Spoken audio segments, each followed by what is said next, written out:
Welcome everyone to the Red Nose Research and Education series. This is the second webinar in the bi-monthly series highlighting the research funded by Red Nose, the various education programs Red Nose offers parents, health professionals and the broader community.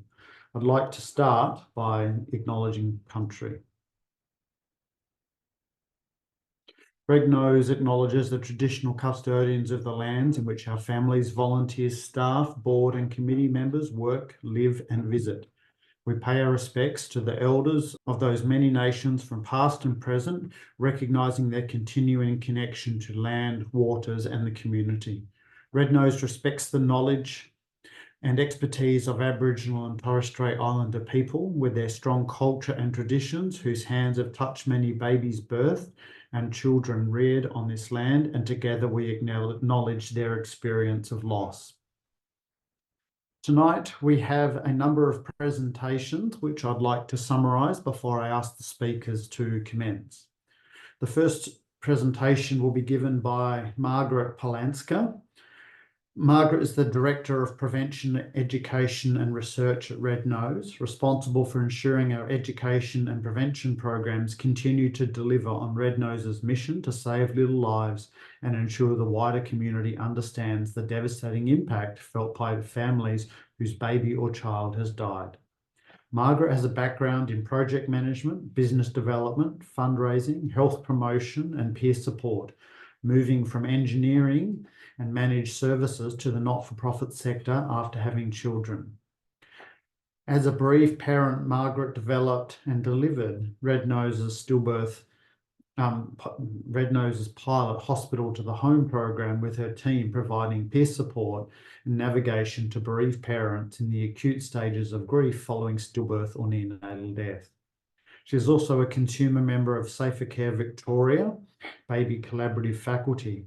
As well as championing improvement in care and wellbeing for parents, Margaret is passionate about social justice and equality, being a first-generation Australian brought to parents who arrived in Australia as refugees.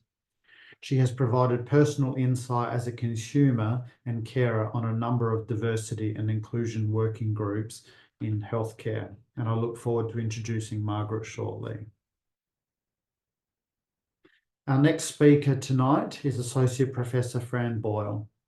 Fran is a health service researcher at the University of Queensland's Institute for Social Science Research and co-lead of the Care After Stillbirth program at the Centre of Research Excellence in Stillbirth, the Stillbirth CRE, and a member of the Red Nose National Scientific Advisory Group.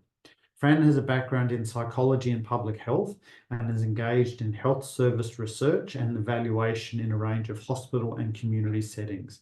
She is strongly committed to ensuring that care is informed by the latest best practice evidence. Fran's work is also driven by the firm belief that consumer perspectives and understanding of people's lived experiences of health and their healthcare system are essential to developing responsive and effective policy and practice. Fran is passionate about improving bereavement care and ensuring that all patients receive the best possible care when a baby dies. She has been closely involved in the development of clinical practice guidelines, including the 2024 edition of the Care Around Stillbirth and Neonatal Death Clinical Practice Guideline, and led the development of a parent version of the guideline called Guiding Conversations. Like many who are drawn to research and practice in this area, Fran's involvement began with her own lived experience of the loss of a baby soon after birth. Her PhD looked at the psychosocial consequences of stillbirth, neonatal death and SIDS on families over time, and she has since published numerous articles on the topic of perinatal bereavement care. Fran has a deep understanding of the widely varying needs of parents following pregnancy loss and the essential role of parent-focused organisations such as Red Nose to address those needs. Our third speaker tonight is Rachel Peterson. Rachel has been in the child bereavement space since 2010 when her newborn son Thomas died from SIDS. She and her husband received fantastic counselling from SIDS and Kids New South Wales, which is now Red Nose, which also supported them through 2 miscarriages and the birth of 3 live children. In 2017, Rachel began volunteering with SANS as a peer supporter and was one of the original bereavement support workers employed in the pilot program of Hospital to the Home in 2020. Since January 22, Rachel has managed the Hospital in the Home program and volunteered her time with Red Nose 24/7 bereavement support line regularly. Family stories are an important part of the history of Red Nose. At all board and staff meetings, a family impact story is shared to highlight the important work Red Nose carries out in the community, and so we never forget these families and remember that they are not just families nor statistics. Here is Lily and Vincent's story. Hi, everyone. Thank you very much for having me on this evening to share my story. I'm so grateful to be asked to take part in this webinar this evening, talking all things hospital to home. So tonight I'm going to briefly share with you my lived experience of stillbirth and pregnancy after loss, and how the hospital to home program and pregnancy after loss support shaped my grief journey and enabled me to be where I am today. So my husband and I live in the central west of New South Wales, and we work in the same hospital together, myself as a midwife and my husband as an emergency nurse. We are proud parents to two amazing children, Vincent and Trixie. In November 2022, after a pregnancy complicated by preeclampsia and fetal growth restriction, our beautiful son Vincent was stillborn at 37 weeks. Ironically, perinatal loss and bereavement care was the area of midwifery that I was most passionate about before having children. And when I look back on it, I thought that I did provide empathetic and sensitive bereavement care. However, now having lived experience of my own, I can truly understand the power of lived experience and how it enables you to connect with other bereaved families on another level. Working in and receiving care from the same maternity department continues to be beautiful and complex, traumatic but empowering. Being a midwife with lived experience has given me profound insight into how the care received during the hospital admission and the transition home can have lasting impacts on families, both positive and negative. So after Vincent was born, I self-referred myself to the Red Nose Hospital to Home program. And I knew about the program through my work in the bereavement space within the hospital, and I would often talk to families about the service. But little did I know how significant these simple Zoom sessions were going to have on mine and my husband's life. So I was already seeing a psychologist and a perinatal psychiatrist due to pre-existing mental health issues, and I desperately wanted my husband to see someone himself. However, he was quite reluctant to, but he did agree to participate in our hospital to home program, which was fantastic. So about 10 days after Vincent was born, we received a beautiful text message from our allocated hospital to home bereavement support worker, Heidi. And the next day we had our first Zoom session. Heidi was so gentle and caring, and it genuinely felt like that she loved Vincent as much as we did. It's really hard to describe the comfort that it brings, being in the presence of and listening to the experiences of others who have walked in similar paths. It gives you hope in the unimaginable darkness, knowing that if someone else could survive this, then maybe we could too. Heidi sat with us in our silence. She let us cry and rage and laugh and hope and wish. And sometimes it was like she was just reading my mind, like she knew exactly how I was feeling. And she also made me feel like that what I was thinking and feeling, that I wasn't crazy. She also got to know our family and provided support to them wherever she could. And she became one of our biggest supports and advocates. Less than 4 months after Vincent had died, we'd conceived again with our daughter Trixie. And we were extremely fortunate to be able to have Heidi follow us through the pregnancy and provide us with pregnancy after loss support. So losing Vincent has been the hardest thing that I have been through in my life, and pregnancy after loss would probably be the second. And it's such a mind game. Every feeling and emotion is conflicted with another, and you can't make any decisions without them being clouded with fear and anxiety. Heidi was there with us every step of the way. She truly understood our fears and also our hopes. And I would often go into a session with a list of questions that I had for her, like, how did you tell people you were pregnant again? And did you prepare to bring a baby home? Or what did you do when this happened? Heidi continued to be a huge advocate for me when I started to get involved in bereavement work, both in my workplace, but in the community as well. Since I've been able to share my experience in several platforms, including student midwifery education days, stillbirth conferences, nursing and midwifery symposiums. Also, myself and a number of other bereaved mothers have established a not-for-profit in our area, providing peer-based community support to other bereaved families. I've also been lobbying the government to improve bereavement resources and options for models of care within our district. So I can truly say that I would not have survived this without Heidi, or at least become a functioning member of society again. A bereavement support counsellor is unlike a psychologist or a counsellor. I guess they're more like a friend who takes your hand and navigates this journey with you. They are uniquely positioned and equipped to provide sensitive support to the bereaved members of the community.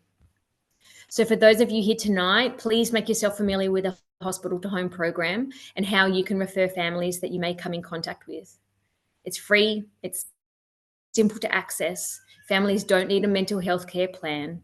And you know that the support provided is coming from an individual with lived experience who's walked a similar path and who has also felt the debilitating heartbreak of perinatal loss. Thank you so much for having me on this evening. Thank you, Lily, for that elegant description of your experience, and thank you for sharing your story. And after the next three speakers, it would be great if you could participate in our discussion. I understand that you've got some small family members with you that may make that challenging, but if you can participate, that would be great. So thank you again for sharing your story.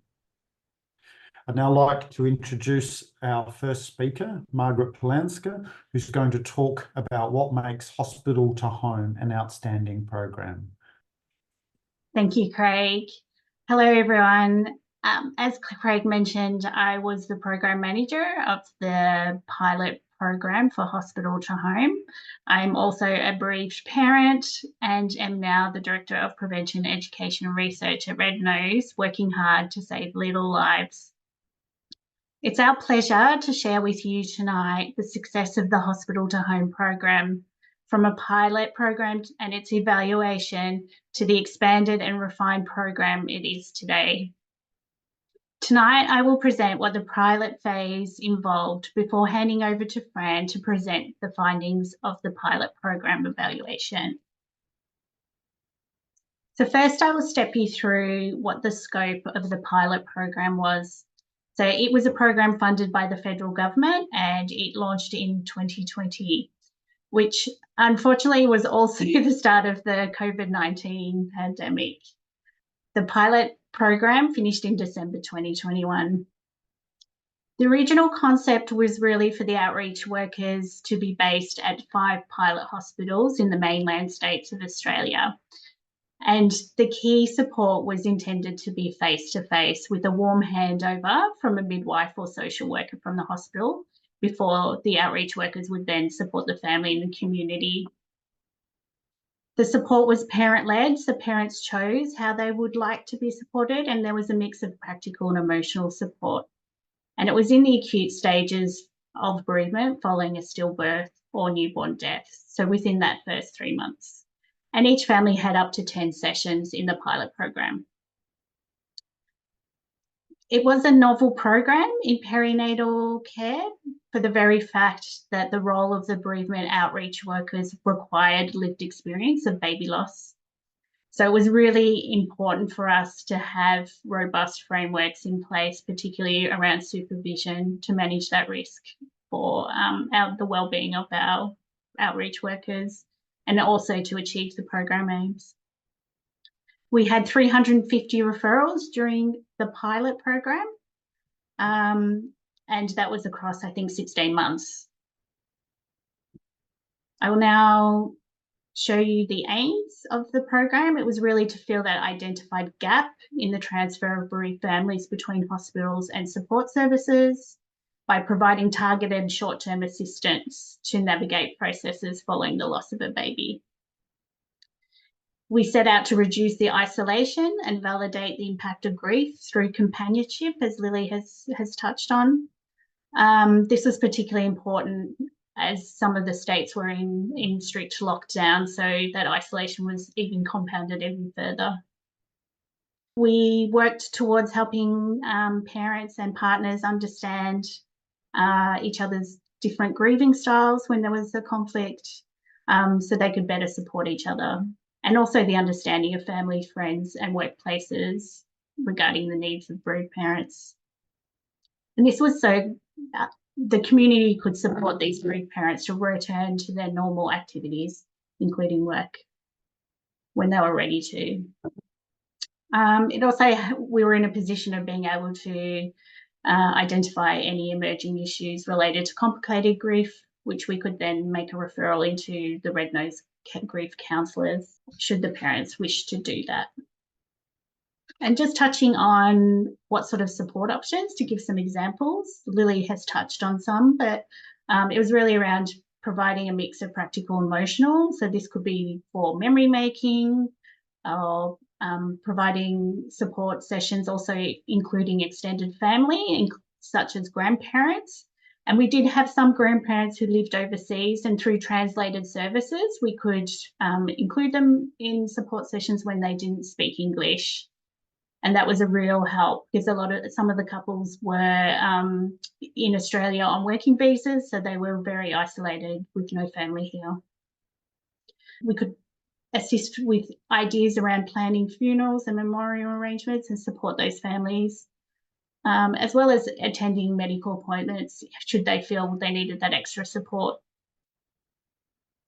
And again, around the social, psychosocial education, and the unique part of the program was also supporting bereaved siblings, and educating their schools on how they could provide support to the family. It even came down to practical things like helping them fill out Centrelink forms. You know, when you're a bereaved parent, the last thing you don't have effective cognitive ability in that really dark place of grief. So even those little simple things like filling out forms we could help with. So really anything that the parents asked us to support them, it was very individual to each family. So just before I sort of pass on to Fran, I did want to share a personal story that I know reflects the spirit of the hospital to home team. And this is really to give you all a sense of why the hospital to home program is really an outstanding program, as Lily has already shared. In December 2007, my son Noah sadly died when he was born, just before 24 weeks gestation. He had been diagnosed at an anomaly scan a few weeks earlier as having a congenital diaphragmatic hernia.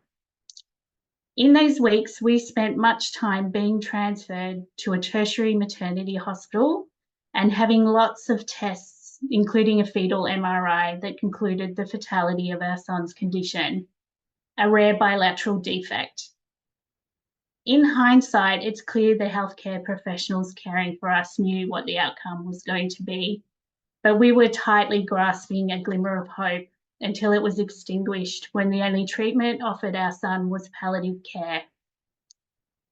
During those weeks of testing, we had several appointments at a busy fetal management unit and saw many health professionals, including a maternal fetal medicine specialist, a neonatologist, a social worker, and a psychiatrist.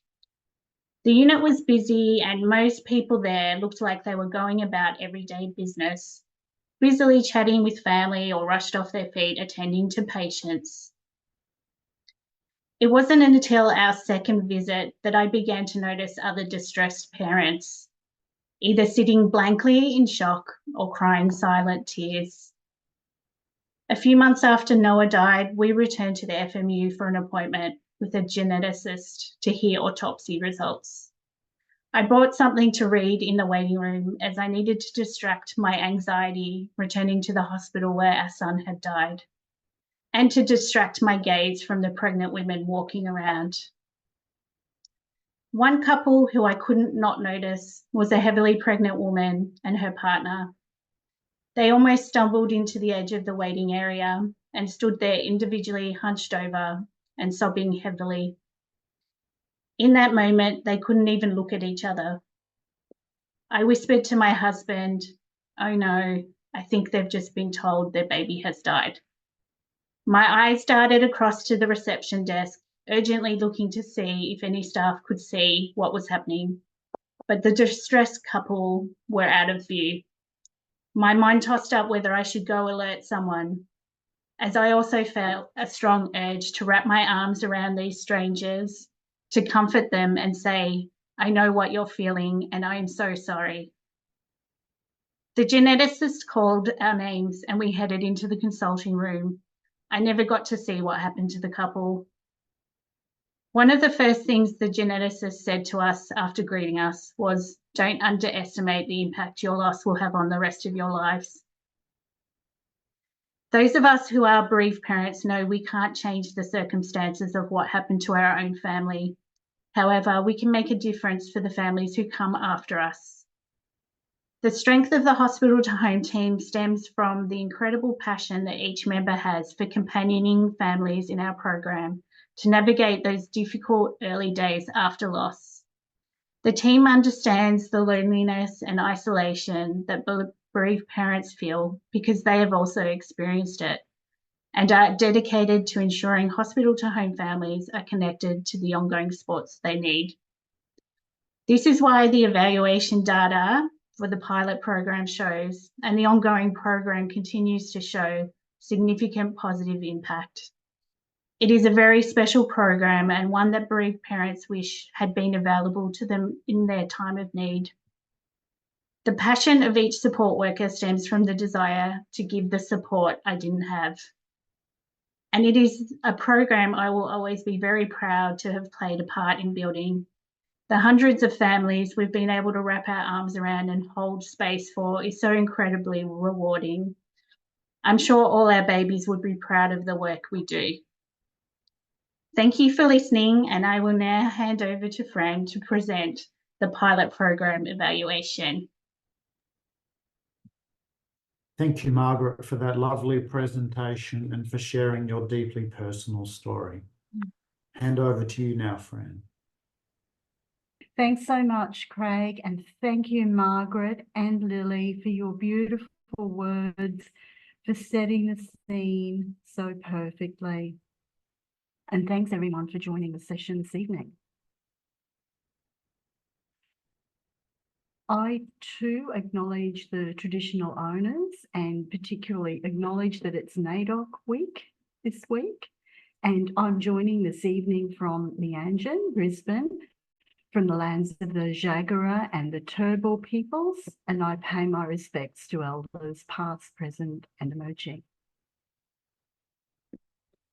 I also take a moment to acknowledge those with lived experience of baby or child loss, and we honour your baby's legacy, and we also acknowledge those who provide care for bereaved families. Providing best possible care at the worst possible time, it's why we do what we do. We were thrilled to have the opportunity to work with Red Nose on the initial evaluation of the hospital to home pilot, and it was very much a team effort. And I'm speaking on behalf of those people involved, and I've just listed there my colleague, Dr. Julie Dean, Karen, Margaret, and all the team at Red Nose, the hospital to home bereavement outreach workers, and of course, the many parents who shared their experiences of hospital to home. So why is the Red Nose Hospital to Home program so very much needed? As Margaret's explained, the program offers bereaved families emotional and practical support, a wide range of supports from a trained peer support worker as parents navigate those extremely difficult early phases of their loss. We know there are very many painful touch points for parents and families when a baby or child dies, and leaving hospital without that baby or child is most definitely one of the hardest. Parents often feel abandoned and alone as they make that transition from hospital to community, adding another layer of distress to an already incredibly distressful time. And the quotes you can see there on the screen are typical of those that we hear so often from parents. Themes of abandonment and just not knowing where or how to turn for support. And in our survey a few years ago now, for the Lancet Ending Preventable Stillbirth series, 1/3 of mothers said that their care and the transition from hospital to community was poor or very poor. And that's a really concerning statistic. As Margaret has described, hospital to home is built on a model of peer support, the provision of support from someone who's experienced the same or a similar loss or experience. And this is a hallmark of Red Nose support services. And we know that there's a great deal of evidence out there to tell us that peer support can have multiple benefits for people who are dealing with sudden loss, including reducing grief symptoms, improved wellbeing, and personal growth. The evidence is now strong. So our evaluation of the hospital to home pilot, this was an external evaluation involving a partnership between Red Nose and a team at the University of Queensland. And we're really delighted to be able to share with you this evening the findings of that formative evaluation. So the focus was on the first 12 months of implementation of the pilot phase of the program. That took us up to the 31st of October 2021. And the overall aim of the evaluation was to understand the views and experiences of stakeholders, so the people who were receiving and delivering the service, to help inform any refinements that might strengthen the program. At the time of our evaluation, up to 31st of October 2021, there had been 294 families referred to the hospital to home program, and there were 13 bereavement outreach workers who'd received training and were providing hospital to home services. And we know that many more families have been involved since that evaluation, and that there have been changes and refinements. And Rach is going to tell us a little bit more about the current program shortly. So the evaluation that we did was a mixed methods evaluation. We collected qualitative and quantitative data from multiple sources, from parents who'd taken part in the hospital to home program, from the bereavement outreach workers who delivered services, and also we reviewed data that Red Nose routinely collected about the service for quality assurance purposes. And the evaluation findings that I'm going to present to you in a moment relate to the 121 families, and that's 157 individual participants, because there are often multiple people from the one family who were involved. And they're the people who participated in our evaluation. Participants completed an online survey at entry and exit to the program, and that asked them about key domains of their wellbeing. We also conducted interviews with 15 parents to gain some more detailed insights into their experiences of the program. We also conducted online discussions or received written feedback from 11 of the bereavement outreach workers to gain their perspectives about what was working well and any issues that might need to be addressed. And as I mentioned, we also reviewed data that was routinely collected by Red Nose about the service, and that included participant ratings of service quality. Just before I present some of the findings, we need to note that this was a small preliminary evaluation, and it's important to acknowledge up front that there are some caveats or limitations to the data that we have. And the first of those relates to the sample of participants. Of course, we only have the views of those who participated in a hospital to home and who participated in the evaluation. So that's a subset of bereaved parents. We don't have representation of the wider population of bereaved parents, and we don't have representation of some priority population groups whose experience might be different. We don't have a comparison group of parents. The evaluation didn't allow for that. So we don't have a group who didn't participate in hospital to home. And this means that we can't compare outcomes between those who did and didn't participate to see if they're different. The evaluation is for the pilot phase only. That's the first year of the hospital to home program. And it also focuses just on the immediate outcomes. And it would be just great to be able to do a longer term evaluation of outcomes for parents and families, for example, to see how parents and families are going at 6 months or a year or two later, to provide those additional insights. But what we do have, and what I'm going to present, is a snapshot in time of how hospital to home was implemented and how it was received by parents. So first of all, who participated in that first year of hospital to home? As I mentioned, 121 families and 157 individual participants had entered the program and took part in the evaluation. And as you can see there, mothers were the main recipients of support, but fathers, partners, grandparents, and other key support people also received support from bereavement outreach workers. The families were from across Australia, and most were from metropolitan areas during that period, and also most were from the eastern states, Victoria, New South Wales and Queensland. Most had entered the program following stillbirth or termination for medical reasons. Of particular note, only 30% of participants had been referred directly by hospitals.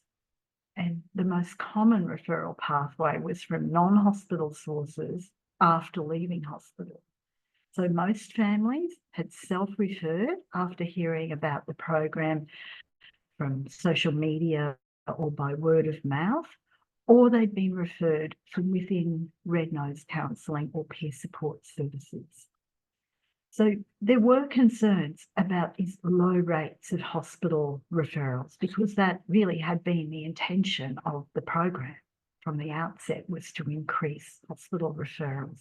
So that was a frustration for bereavement outreach workers, and it was also a frustration for parents, as we'll see in a moment. That said, having a range of community referral and a range of entry points to the program is quite beneficial for optimising program reach. So those concerns about low rates of hospital referrals, these are some of the quotes. We had so many quotes along these lines. Bereavement outreach workers provided examples of clients who'd struggled with some of the difficult tasks that follow the death of a baby, such as making funeral arrangements, navigating Centrelink processes, as Margaret has mentioned, but then they didn't find out about the program until later. And we heard these kinds of comments repeatedly.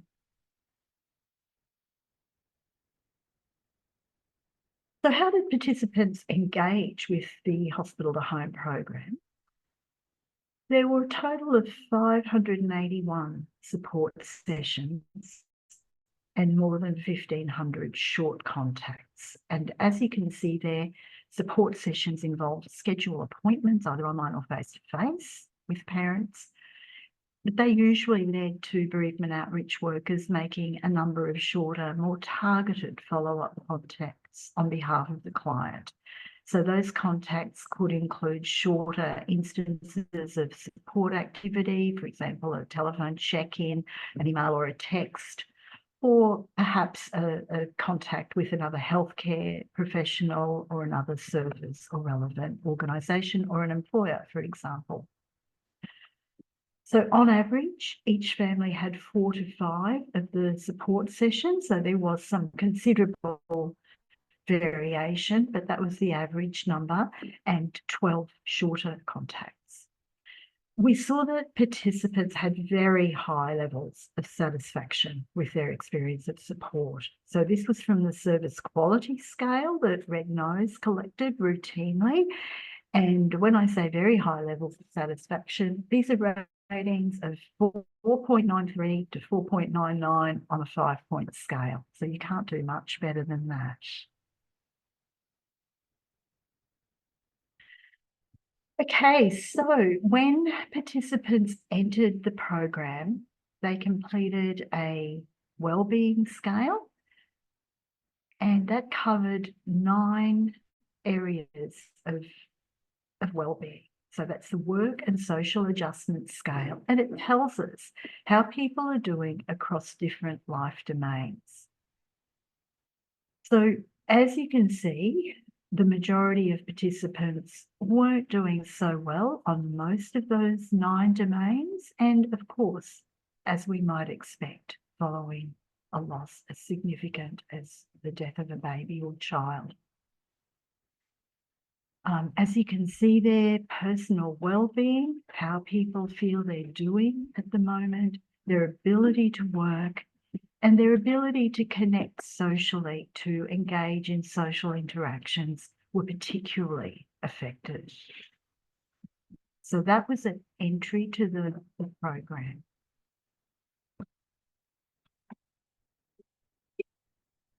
Of course, the big question then is, did those ratings of wellbeing change between hospital to home entry and exit?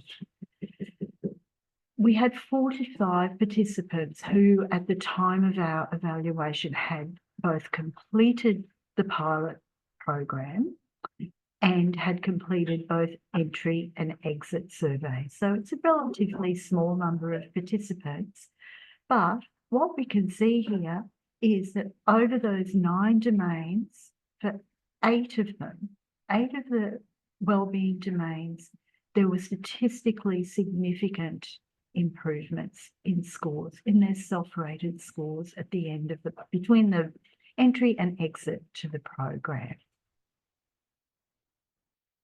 So personal well-being, family relationships, social connections, ability to work, ability to manage at home, leisure activities, social activities, and being able to ask for support had all improved for participants in the program.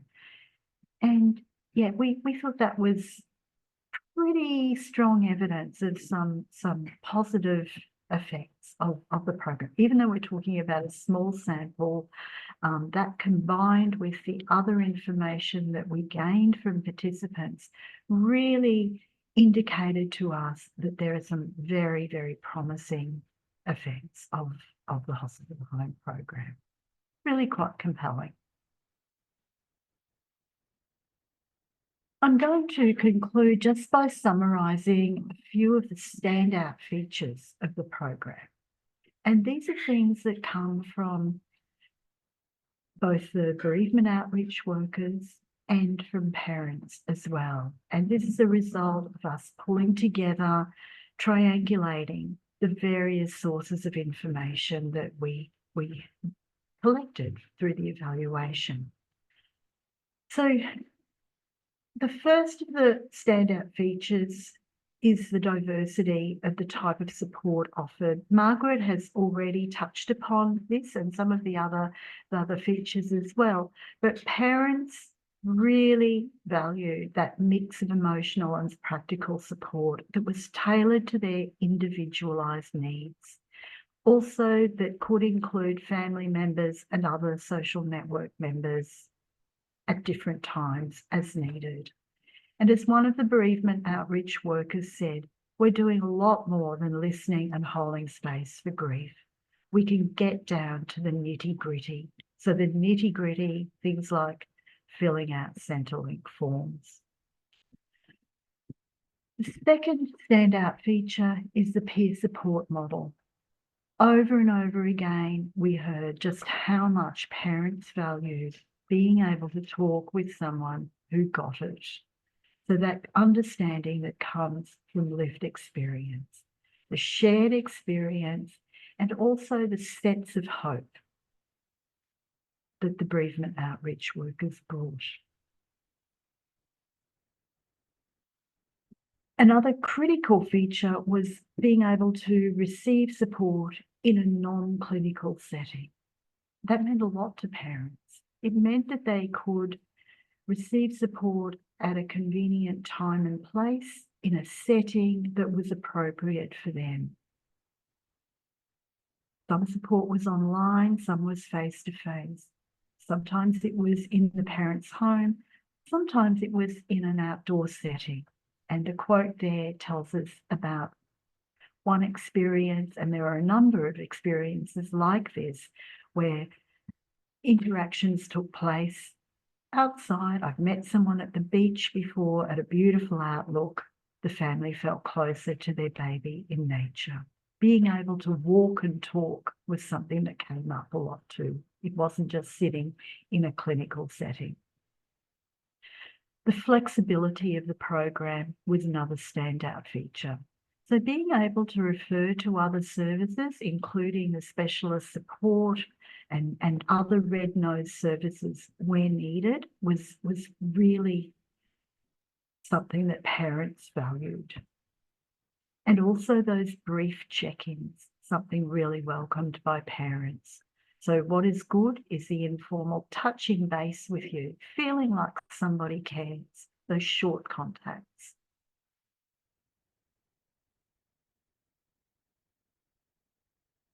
In conclusion, I'd just like to end with a call to action for those who are providing care for bereaved parents. And I'm going to reiterate the call to action that Lily made earlier. And what we need is for people to please, for care providers to please help parents to make the connection with the support that they need. This quote sums up an overarching message from this evaluation. We heard it over and over again. And we've also conducted a more recent study on bereaved parents' support needs, and we're hearing it still. It's about the importance of a proactive approach that connects parents with the support they need when they need it. Thank you, everyone, for listening. Thank you, Fran, for that amazing presentation, the detailed evaluation of the data, and I appreciate the time that it must have taken you to prepare your talk for tonight.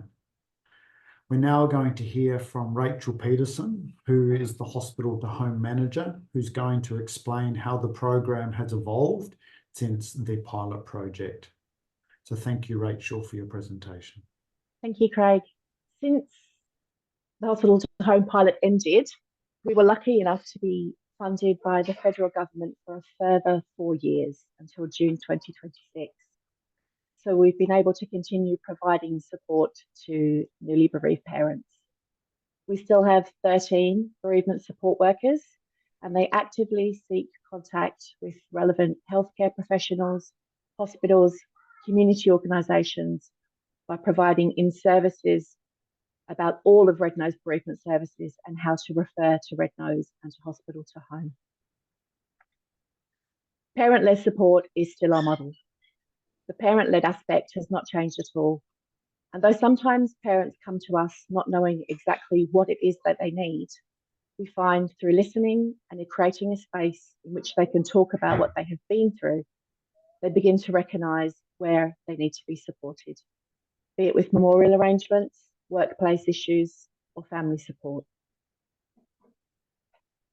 Parents in the acute stages of bereavement up to 3 months post-loss are now eligible for hospital to home. We changed that from the original 6 weeks within the pilot because we realised that parents just weren't getting to us in time. Sometimes there's a lot of an influx of family and friends and great support in those early weeks, and people don't realise that they're going to continue to need the extra support from an organisation like Red Nose when family and friends have to go back to the lives that they're leading, and parents are just left there devastated. We also extended it to cover the sudden and unexpected death of an infant known as SUDI, up to 12 months of age. We changed from 10 support sessions to 6 support sessions. As Fran mentioned, everyone was taking between 4 to 5. We thought 6 was a great number to have them attend, and we've increased it to over 6 months from the date of their referral. We've trialled this and it's worked really, really well for all our parents. We continue to support via video conference and telephone, and that's meant that we reach many, many more parents. And with the help of funding from the Phoebe Jones Foundation, we were able to focus on the challenges that parents in rural and remote areas may face.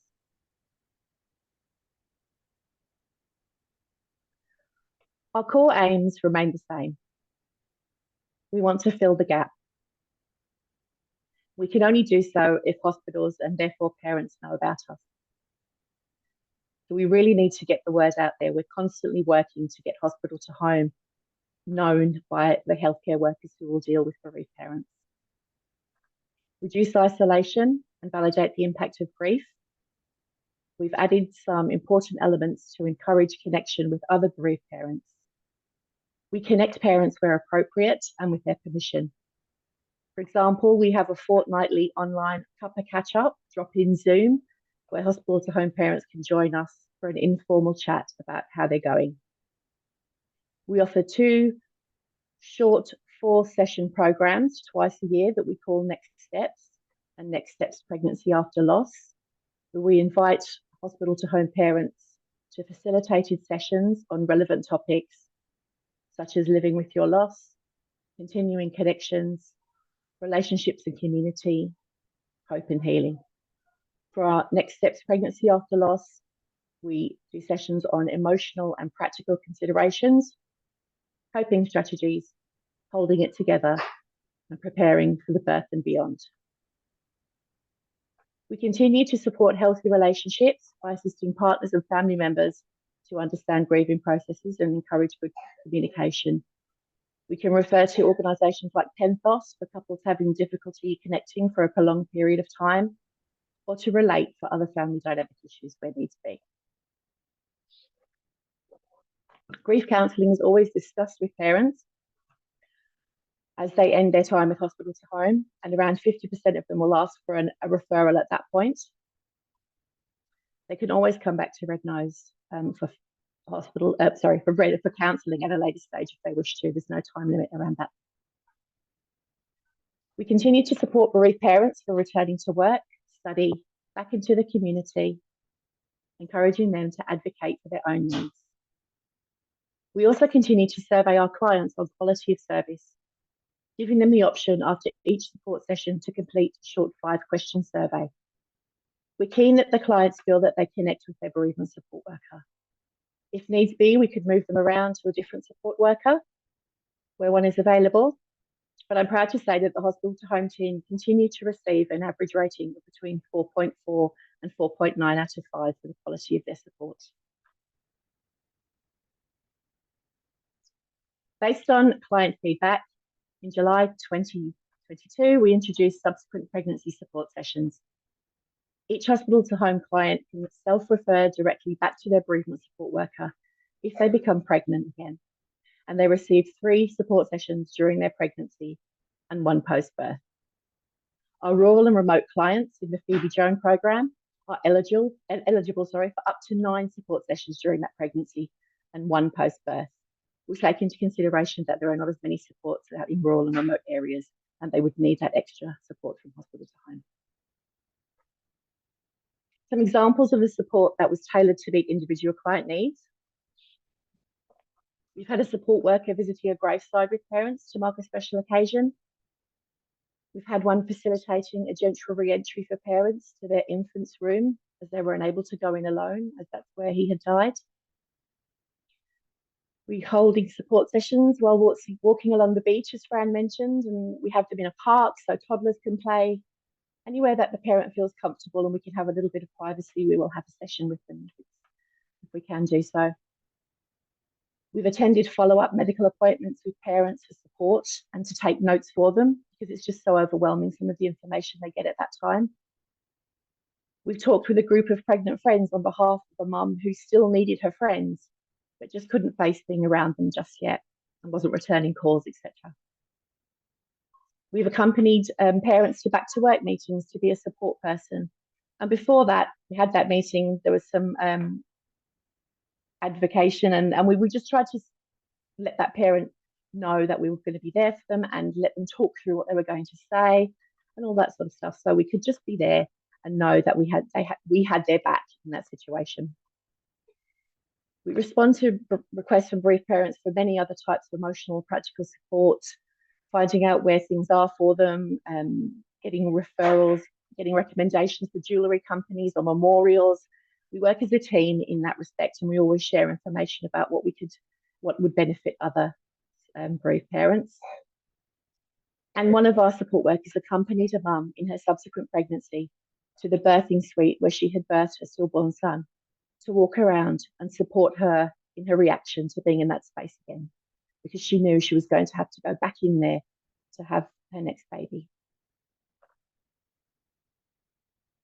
So hospital to home clients, we've received 1,259 referrals for families since October 2020, and we provided support to 1,141. Unfortunately, 16% of those have not been able to complete intake, but yeah, we have a really good, if people complete intake, they come into our program. That's really good to know.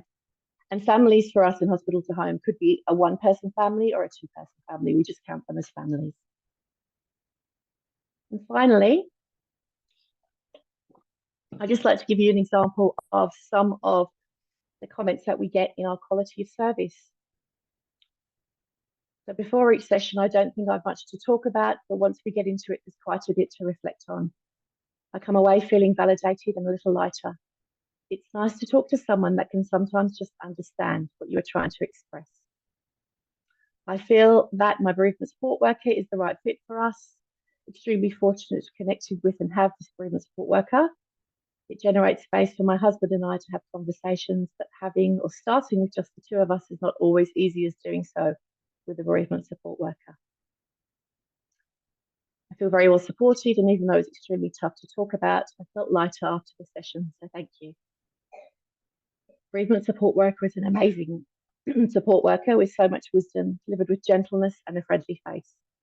I wish the support workers are located closer, but I'm glad there have been video call options. And our bereavement support worker has been so incredibly kind, understanding and empathetic towards both my partner and I. She's given us the space to talk about whatever we need to on that particular day. She always makes us feel heard and understood. It's actually incredibly hard to put into words how much she has helped us over the last 4.5 months. We just feel so lucky to have had her support. I think all our bereavement support workers give 100% to their clients because, as Margaret mentioned, they've all been in that space themselves, and we all know what it was like and how lonely it was. We just want to take that away from people where we can. And lastly, if you want to refer to hospital to home, there is a QR code, and I think there's going to be some more information shared later. Thank you. Thank you, Rachel, for your presentation, and I'd like to thank everyone for their presentations tonight. I've got many questions that have come through the chat whilst we've having these presentations, and please continue to send those through.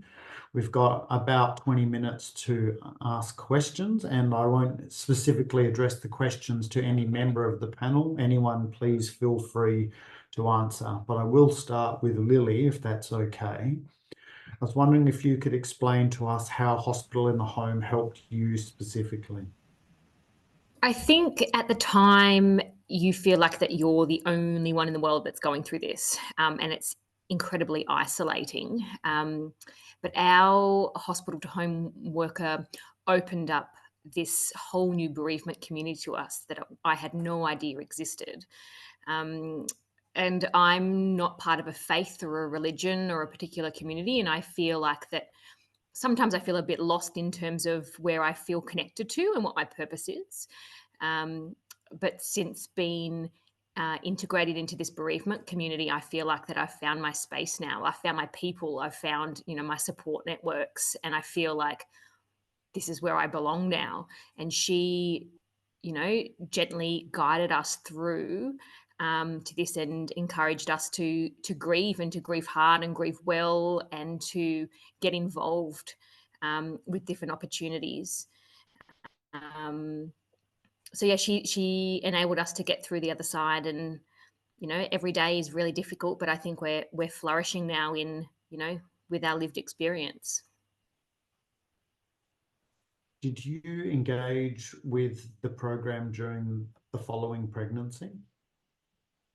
Yes. So I think it was almost, I think it was the day that we were having our last session, we found out that we were pregnant again.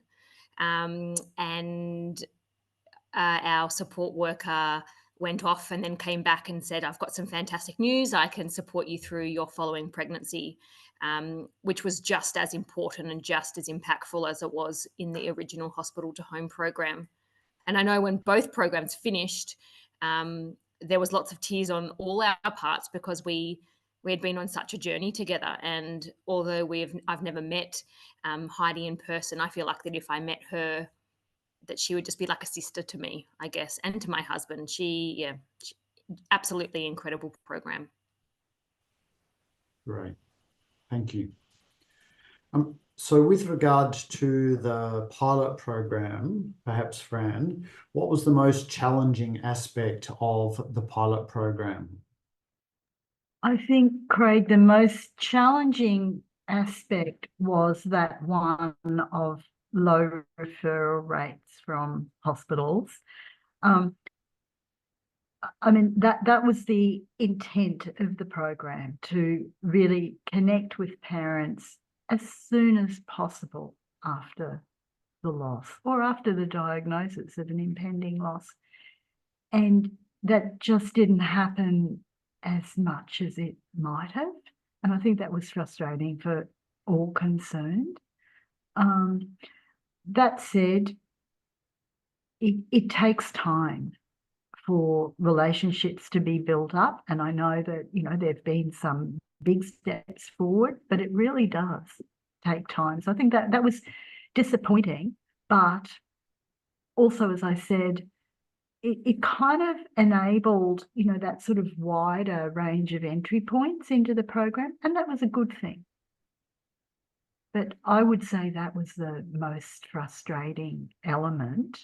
And I'm not sure if Margaret might have something to add, because you were very much involved there as well. That's right, Fran. I think, we did open up to community referrals in February. So we, started casework, I think September, October. And by February, we said we're not getting the number of referrals. So when we did that, referral numbers actually increased threefold. So I think that was really a sign that there was a need for accessibility to this program by the wider, community, not just the parents going through the 5 pilot hospitals. I think it would be good to emphasise too, the hospitals where we did get a high rate of referral, they took the approach of, it's an opt-out approach. So they would encourage and get the consent from the parents to provide their contact details to hospital to home, with the agreement that they would get that initial call from us. And then at that point, should they wish to opt out, then they could. So for sure, those hospitals did have a higher referral rate. Is there still room to improve with regard to hospital referrals? Very much so. We find that they ebb and flow, really. If we go out there and we've done an in-service, a recent presentation, we might get an up spike from that hospital, but over time it comes down again. So it seems to be the people who are receiving the information from the in-service are referring, but then there could be a change of staff or something like that, and the person who, the information goes with them. So it's really an ongoing project for us to get back out there and remind people that we're there, and just let them know we're still available for referrals. We don't have a wait list because we have our time limited support. We don't have a wait list. You could be seen very, very quickly in the hospital to home program and receive that support within days in some cases. So we just need to get that message out there. With regard to the bereavement support workers, do you match parents and bereavement support workers who have got similar profiles with their loss? No, not intentionally. We normally match them geographically, so if in their states. What we would do if somebody had a specific type of loss and they really wanted to speak to someone who had also gone through that, or maybe 2 losses or something like that, we would arrange one specific session with a specific support worker so they could talk to them around that. But we find that the level of support from all the bereavement support workers is of a great standard. So we don't have to match carefully. We just know that they're all going to be supported very, very well. They've received their training and they've been doing the job for quite a while now. And yeah, so we can in certain cases, but we only do it for one session. Now, Fran, I understand in your evaluation, you spoke with the bereavement support workers themselves. Would you like to expand a little on how they found this experience? Because I imagine it would be like reliving their loss for many of them over and over again. Yeah, thanks, Craig. And yes, we did have those discussion groups with 11 of the bereavement outreach workers, and I didn't present the information we gathered this evening, but yeah, I mean, as Rach was just talking about the training, I was remembering how positively the group spoke of the training they'd received, the support they'd received.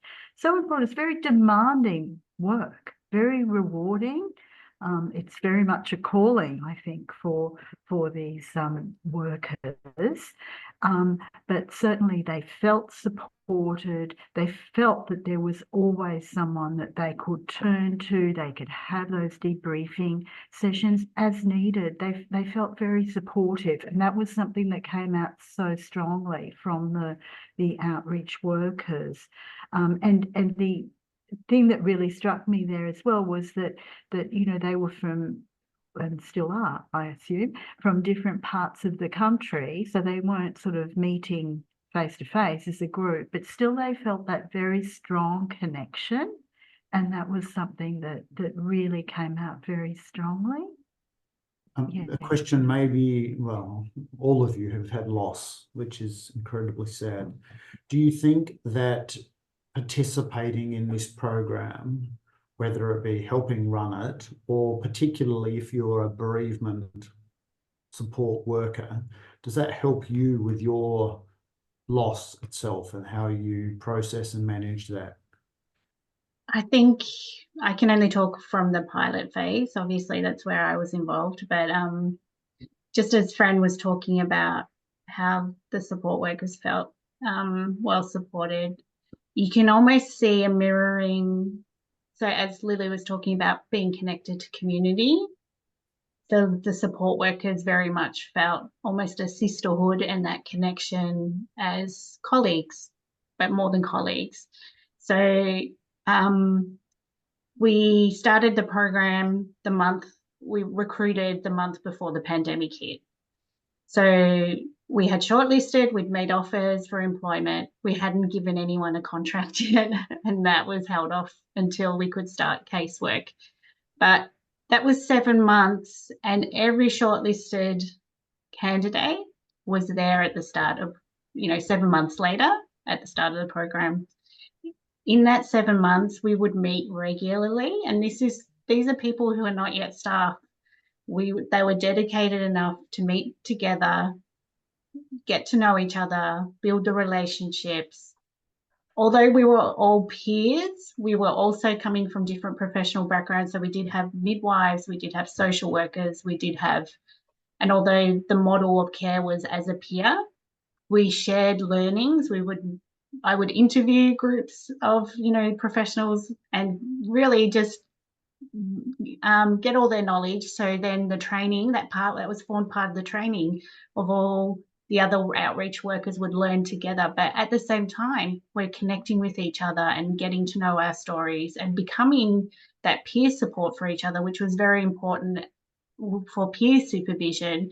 And then we also had external supervision as well. So the training, the connection is just really remarkable and unique. I don't know, Rach, if you have something to add to that. Yeah, it just struck me that I was just thinking, out of the 11 original support workers, we still have 7 working with us. So that sort of speaks to the strength of the team. And even though it's a really can be a hard space to work in, I think we all are able to manage our own personal stories and losses with the help of Red Nose as well, because we get excellent external supervision. And we, as small groups, and then we have, which I neglected to mention, but we did put a position of an internal supervisor into hospital to home, and that person, Jan, was a support worker as well, so she knew the job. She also has counselling experience, and she's able to talk with the support workers around casework, and also their personal growth and things like that, and just it's really connected the team. I think it's a very, and as colleagues, we know, because we know each other's stories, we know the next level that you would normally go with a colleague, and we know, we acknowledge each other's anniversaries and things like that. So it's a different sort of working relationship, really. But it's one where we're very well looked after, I would say. And I'd just add there too that there's quite a lot of research being done on peer support models, and certainly the evidence that and especially around bereavement care and perinatal loss care in particular, there is really good evidence now to show that there is that mutual benefit for people who are providing support as well as those receiving support. And I think that conveying a sense of hope was something that came up very strongly in our interviews with parents, and that's a really important part of it. So does every parent go on to receive Red Nose counselling after they've completed their hospital to home sessions? No, not necessarily. We do discuss it if they would like to, but about half of them will take us up on it at the time. And then they may have other supports in place outside of Red Nose within their own communities. So we find that not everybody will go on to Red Nose counselling. They can always come back, though. That's the beauty. They can come back at any point if they feel they need it. We had a number of people, at least several people in interviews who told us that they were on wait lists for counselling, not necessarily in Red Nose counselling, but they were on a wait list for counselling. And because they've been able to access hospital to home so quickly and get that support, they no longer needed the counselling. So, I mean, that's a, huge statement, really. So approximately how many families per year are coming through this service at the moment, Rachel? We've over 300 per year coming through. And what proportion of families with loss do you think that is? Types of loss? Sorry, I don't under. No, so in Australia each year, there are, a large number of families that have loss. Is Red Nose seeing maybe a third of those families? Would that be Oh, right. I actually don't know, Craig, to be honest. I wouldn't like to speak to that, no. Margaret, have you any idea? I'm not across those statistics, but we need to consider that not everyone can qualify for hospital to home. So there'll be families who come to our counselling services because they're beyond that acute sort of stage of bereavement. They're outside of the time frame. And, Red Nose also supports parents who have experienced a miscarriage too. So there's different supports, we have our peer support volunteers as well. So the wide range of different services that support Red Nose supports parents through. It's really it's significant, the numbers of people we support over the year, but we just don't have that statistic at hand. But I would refer anyone to our annual report and those numbers will be there. And how does the system work for members of the community who come from culturally and linguistically diverse backgrounds? We do work with TIS. So if somebody needs a translator, we can work with them, or interpreter, to provide support in that space as well. And Red Nose is undertaking our Healing Through Community project at the moment, our program. So that is in its first year of developing. So we are increasing our access for families from different diverse backgrounds. So that's only going to increase. And with members of our Aboriginal and Torres Strait Islander community, how does the system work for them? Are there members of their own community who work as bereavement support workers? There is one member of our team who identifies as Aboriginal and Torres Strait Islander. We actively sought to employ somebody who identified and had connection with MOB earlier this year, but we were unable to find anybody because they do need to have that lived experience as well. So that will be one of our next hires, that we go back out and seek that position, because we would like to move into that community and let them know we're available. We have more counsellors that are of First Nations background, and the supports that will be increased through Healing Through Community will develop more culturally sensitive and safe support. What are the challenges running this program for people in rural and remote regions in Australia? We just have the 2 support workers who are covering rural and remote regions at the moment. And the challenges, again, are just knowing about the program, really. They're constantly on that circle of, as well as providing the support, trying to get out into the communities, trying to let everybody know that we're there, that we exist, and trying to get as much word of mouth going as we possibly can. So that's really one of the biggest challenges. Mm-hmm. So you mentioned that there were different ways that people communicated with the hospital to home team. As people of different ages communicate in different ways. If I want to communicate with someone, I ring them up. If I ring my children, they never answer their phone. If I text them, they'll respond instantly. How have you found that people who want to engage with this system prefer to be contacted? Is there a preferred method that they like, or does this break down age barriers? With regards to delivering the sessions, we mostly deliver them via Zoom. So they really go across all ages, that people will either have face-to-face or Zoom. Very few people will take a phone call.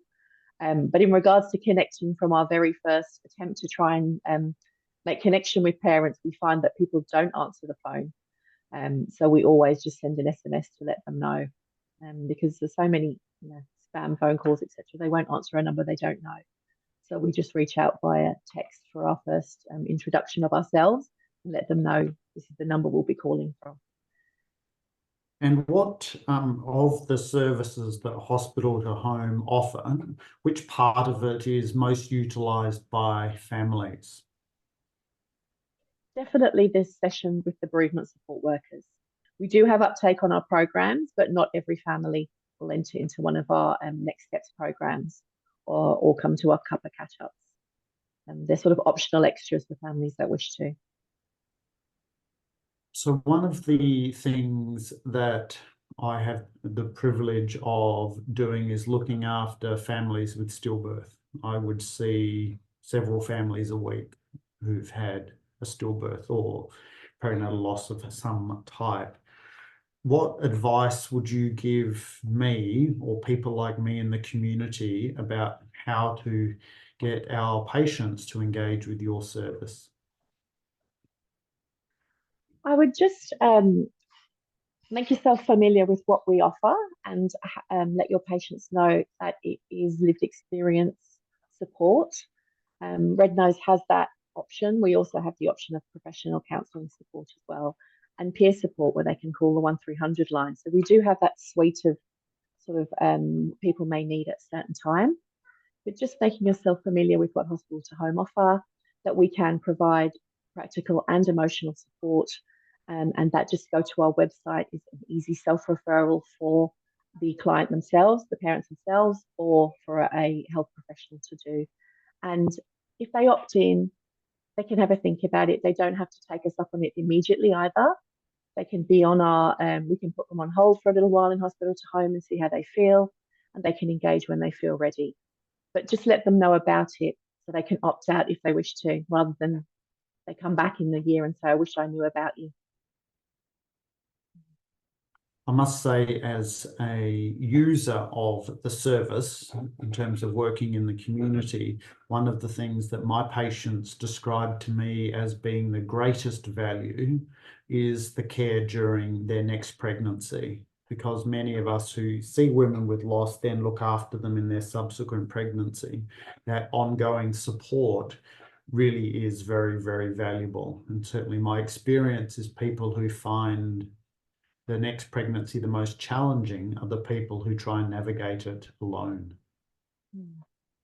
Yeah, very, very isolating experience. You don't really feel in a space to share sometimes with your family and friends or other pregnant people because you've had that loss and you don't want to put the fear into them either. So it can be very, very isolating. I've been through it myself. So luckily hospital to home families can come back to the support worker who they've already have the relationship with, who already knows about their first child. And as Lily said, it's a sort of a familiar feeling when you go back to them. They know your story and they know about your first baby, so they know they'll be able to hold that space for you while you navigate the pregnancy. And for any healthcare professionals that are online listening, who would be the point of contact if we were interested in having the Red Nose team provide some educational material, hospital presentations about these kinds of services? Yep, I would be the point of contact. So I can put my email address into the chat there. And I'm very happy for anybody who would like to discuss hospital time to give me a shout, and we can do a presentation or we can let you know more about it.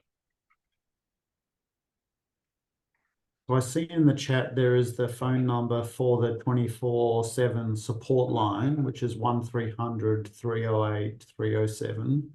So if anyone tonight is listening, feels that they would personally benefit from any of the support services from Red Nose, please don't hesitate to contact us.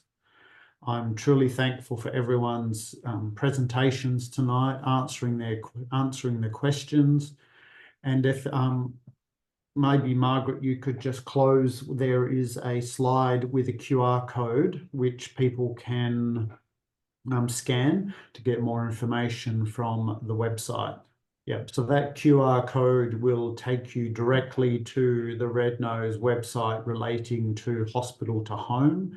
It has all of the contact details. It summarizes the services that are available. I'd like to thank everyone for their contributions tonight. I hope that those who have logged in have found this very beneficial. And if there are any questions or comments, please don't hesitate to forward those to Red Nose and we'll attempt to address them as soon as possible. So thank you again for tonight and thank you to our speakers.